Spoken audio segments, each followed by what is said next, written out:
যে কোটার বিরুদ্ধে আন্দোলন শুরু, সেই কোটা এখন আবার বেশ জাঁকজমকপূর্ণভাবে আসতেছে। লোভ তৈরি হলো গত এক বছরে। তারা ভাবলেন যে নির্বাচন হলেই তো আমাদের এই যে সরকারি দলে থাকার যে ভাব, যে আনন্দ, যেই ক্ষমতা, সেটা আমরা হারিয়ে ফেলবো। মাসুদ কামাল ভাই, আপনার কাছে, আপনি দেখছেন সম্প্রতি বাংলাদেশের রাজনীতিতে গত কয়েকদিন ধরে আবারও যেন সে আগের অবস্থায় চলে গেল, একজন আরেকজনের বিরুদ্ধে কথা বলছে। বিশেষ করে এই মুহূর্তে যে প্রধান তিনটি দল, যেহেতু আওয়ামী লীগ এই মুহূর্তে রাজনীতিতে মাঠে নেই, রাজনীতি করতে পারছে না, তাদের রাজনৈতিক কার্যক্রম স্থগিত রয়েছে, আমরা দেখছি এখন একদম প্রকাশ্যেই কিন্তু বিএনপি কথা বলছে জামাতের বিরুদ্ধে, জামাত বলছে বিএনপির বিরুদ্ধে, এনসিপি বলছে বিএনপির বিরুদ্ধে, মানে সব মিলিয়ে আবার একটি আমরা বলতে পারি 5 আগস্টের আগে যেভাবে আওয়ামী লীগের সঙ্গে অন্যান্য দলগুলোর সম্পর্ক ছিল, এখন এই তিনটি দলের মোটা দাগে সম্পর্কটা সেখানে চলে গেছে। খুব বেশি দিন কিন্তু হয়নি, 1 বছর এখনো হয়নি, কেন আবারও সেদিকে যেতে হলো? শুনেন, আমি এই প্রশ্নের উত্তর দেওয়ার আগে আপনি প্রথমে যে ভূমিকাটা দিলেন না, যে এই জুলাই গণঅভ্যুত্থানের কী উদ্দেশ্য ছিল, এই উদ্দেশ্যগুলো যে ছিল, আপনি প্রায় 6টা-7টা বাক্য বলছেন, এগুলো যে ছিল, এটা আপনি কে বললো? এটা আমরা তখনকার আপনি অনুষ্ঠানের উপস্থাপনা করার জন্য শব্দের মারপেচ দিয়ে সুন্দর করে সাজাইছেন। এটা কি কেউ বলছে তখন? যখন ওই আন্দোলন চলে তখন কি এই কথাগুলি কেউ বলছে যে জুলাই অভ্যুত্থানের মূল লক্ষ্য হলো অন্যকে কথা বলতে দেওয়া, জুলাই অভ্যুত্থানের মূল লক্ষ্য হলো গণতন্ত্র প্রতিষ্ঠা করা? কেউ বলছে? স্লোগান তো ছিল, এগুলো কেউ বলে না। স্লোগান কিন্তু ছিল। ওরা এখন বলে না, এখন এটা করে। আমরা তো বলছি আকাঙ্ক্ষা করে না ভাই, এটা করে না, এটা আপনি আর্গুমেন্টে যায়েন না, ওটা কিছুই ছিল না। স্লোগান কি আছে না? মানুষ শুনেন, শত শত ভিডিও আছে। শুনেন, আমি বলি রুবিনাপাড়া শহীদ মিনারে দাঁড়িয়ে তো, আরে ভাই আমি বলি না, শুনেন না আমার কথা, জুনায়েদ সাকিবের দিয়েছে, আমাকে তো ডাকছেন বলার জন্য, আমি বলি শুনেন, তারপর মিলাই নেন। তখন লক্ষ্য ছিল বেসিক্যালি দুইটা। প্রথম লক্ষ্য ছিল যে তারা কোটা ব্যবস্থার বিরুদ্ধে আন্দোলন করছে, তারা কোটা চায় না, বৈষম্য মুক্ত চাকরির সুযোগ চায়, আর কিছু না। বৈষম্য মুক্ত চাকরির সুযোগ চায়, এটা ছিল প্রথম চাহিদা। দ্বিতীয় চাহিদা হলো শেখ হাসিনা নামক যে দানব আমাদেরকে শাসন করছিল 15 বছর, তার এবং তার যারা সাঙ্গপাঙ্গ তাদের বিদায় চায়। সিম্পলি এই দুটা জিনিস ছিল, একমত, মানে মূল মোটা দাগে। আরগুলি বাকিগুলি যে যার মনের মাধুরী মিশিয়ে বানাইছে। এখন সবাই কি বলে, যার যেটা বললে সুবিধা হয় সে সেটা বলে। বিএনপির সুবিধা অনুযায়ী বলে আমরা এটা চাইছি, সাকিব ভাই ওনার সুবিধা অনুযায়ী বলে উনি কি চাইছেন, যার যার সুবিধা অনুযায়ী, কারণ সবারই তো আলাদা আলাদা রাজনীতি। মূল জিনিসটা অর্জিত হয়ে গেছে। কোনটা অর্জিত হয়েছে? শেখ হাসিনার বিদায় হয়েছে। যখন শেখ হাসিনা যে 9 দফার থেকে কি হবে 1 দফা হইলো, আগের দফা সব 1 হয়ে গেছে, কিন্তু শেখ হাসিনা বিদায়, যখন শেখ হাসিনা বিদায় হয়ে 1 দফা হয়ে গেছে, তখন বৈষম্য বিরোধী যে আন্দোলনটা ছিল ওইটাও শেষ হয়ে গেছে, কারণ এখন আবার কোটা শুরু হয়ে গেছে। বিভিন্ন জায়গায় কোটা এখন দেখতে পাচ্ছি, যে কোটার বিরুদ্ধে আন্দোলন শুরু, সেই কোটা এখন আবার বেশ জাঁকজমকপূর্ণভাবে আসতেছে। কাজে এগুলো বলার জন্য বলা, এটা হলো আমাদের জাতীয় চরিত্র, এই মাটির দোষ, এটা বুঝছেন, এই মাটির বৈশিষ্ট্য। এই মাটিতে যা বলবেন ওই গাছ একটাই হবে, যে আমার স্বার্থটা আমি কীভাবে নেই, এই হলো। এবং সেই কারণেই আপনি পরের যে প্রশ্নটা, যে কেন আমরা এক থাকতে পারলাম না, কেন আমরা যার যার মতো কথা বলছি, এটাই স্বাভাবিক। কারণ তখন এক হয়েছিলাম একটা উদ্দেশ্যে, শেখ হাসিনাকে সরাইতে হবে।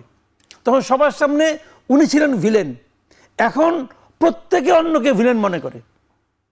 না, একখানে এক থাকতে না পারা প্রতিপক্ষ হওয়া, আর একখানে এক থাকতে না পারা একে অন্যের শত্রু হওয়া, এখন তো সেদিকে গেল। আবার যাবেই তো, প্রতিপক্ষকে যখন আপনি হারাতে না পারবেন, প্রতিদ্বন্দ্বীকে যখন আপনি খুব সুবিধা করতে না পারবেন, তখন আপনি কী করবেন?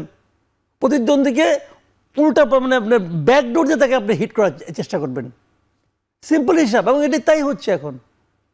এখন যা কিছু ঘটতেছে ওইটা যার যার রাজনীতির কারণে, এবং আমাদের রাজনীতি যে কত ভয়ঙ্কর রাজনীতি, এটা দেশের মানুষ এখন দেখতেছে। জি, আমি আসবো।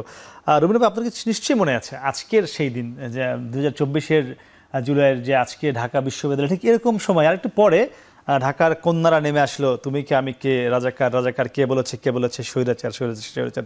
তো এই দিনটি ঠিক 1 বছর আজকে পূর্ণ হলো মাত্র, কিন্তু আমরা সেই রাজাকার নিয়ে আবার দেখছি রাজনীতিতে আবার ফিরে এসছে, আবার সেই ট্যাগিং, একদল আরেকদলকে চাঁদাবাজ বলছে, আরেকদল আরেকদলকে রাজাকার বলছে, আরেকদল নানানভাবে ট্যাগিং ব্যাশিং শুরু হয়ে গেল। মানে আপনি তো বিএনপির এখানকার প্রতিনিধি, কেন এটি শুরু করতে হলো আবার?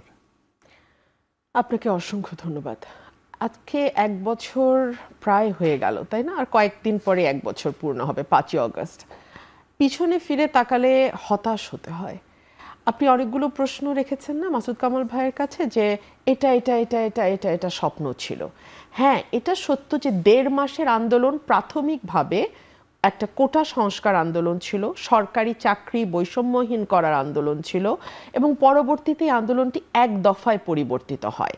কিন্তু আপনি যে বাক স্বাধীনতার কথা বলছিলেন, আপনি যে রাজনীতিতে সভ্যতার কথা বলছিলেন, আপনি যে একটা বৈষম্যহীন বাংলাদেশের কথা বলছিলেন, আমরা যে একটা মানে আইনের শাসনের বাংলাদেশ চেয়েছিলাম, আমরা বিচার বিভাগের স্বাধীনতার বাংলাদেশ চেয়েছিলাম, আমরা চেয়েছিলাম এই দেশে। আজকে যখন রাজনীতিতে আমরা দেখলাম যে 15 বছরে একটা বিরাট ক্ষত, তো এই ক্ষতটা না 1 বছরে সারাই হয় নাই, বরং ক্ষতটা আরো অনেক বেশি রক্তাক্ত এবং গভীর হয়েছে। বাংলাদেশে ডক্টর মোহাম্মদ ইউনূস যখন দায়িত্ব নেন, তখন কিন্তু আওয়ামী লীগের কিছু গুটিকতক সুবিধাবাদী লোক ছাড়া আপামর জনসাধারণ কিন্তু ওনাকে মেনে নিয়েছিলেন, ওনাকে স্বাগত জানিয়েছিলেন, এবং তার সঙ্গে কণ্ঠ মিলিয়ে বলেছিলেন যে এটি বাংলাদেশের দ্বিতীয় স্বাধীনতা এবং আপনাকে আমরা এই জাতি পুনর্গঠনের দায়িত্ব দিলাম। সেই জায়গাটাতে আমরা দেখলাম ডক্টর মোহাম্মদ ইউনূস জাতিকে ঐক্যবদ্ধ করবার যেই একটা সুবর্ণ সুযোগ তার হাতে এসেছিল, সেটাকে কাজে না লাগিয়ে উনি জাতিটাকে আরো বেশি বিভক্ত করলেন। উনি প্রাথমিকভাবে যখন বললেন যে ছাত্ররাই আমার নিয়োগকর্তা, তখন ছাত্ররা ছাড়া আর যারা ছিল, আম জনতা, গোটা দেশের মানুষ, তার অন্য রাজনৈতিক দল, তারা নিজেকে প্রতারিত মনে করা শুরু করলো, বিট্রেড ফিল করলো এবং মনে করলো একই কথা। পরবর্তীতে যখন আমরা দেখলাম যে তিনি রেজিগনেশন দেওয়ার কথাও ছাত্র সমন্বয়কদের মধ্যে থেকে একজনকে বেছে নিয়ে তার সঙ্গে শেয়ার করছেন, আমরা যখন দেখলাম যে তিনি বলছেন আমি ছাত্রদের দল গঠন করতে বলেছি, তা না হলে এই দেশে জুলাই স্পিরিট নষ্ট হয়ে যাবে, অর্থাৎ তিনি খুবই গুটিকতক মানুষ বা একটি গোষ্ঠীকে তার নিয়োগকর্তা, তার পালনকর্তা এবং জুলাই স্পিরিটের একমাত্র ধারক বাহক হিসেবে বলতে থাকলেন। তখন কিন্তু জাতি বিভক্ত হওয়া শুরু করলো এবং ভীষণভাবে বিভক্ত হলো। এরপরে আমরা দেখলাম যে একটি গোষ্ঠী যারা সরকারের মধ্যেও অবস্থান করছে এবং যারা বিএনপি ছাড়া অন্য পলিটিক্যাল পার্টিস, যারা আজকে বাদে কালকে নির্বাচন হলে 50টি আসন দূরে থাক, 20টি আসন এনশিওর করে তাদের জন্য কঠিন হবে, তাদের মধ্যে এক ধরনের লোভ তৈরি হলো গত 1 বছরে। তারা ভাবলেন যে নির্বাচন হলেই তো আমাদের এই যে সরকারি দলে থাকার যে ভাব, যে আনন্দ, যেই ক্ষমতা, সেটা আমরা হারিয়ে ফেলবো।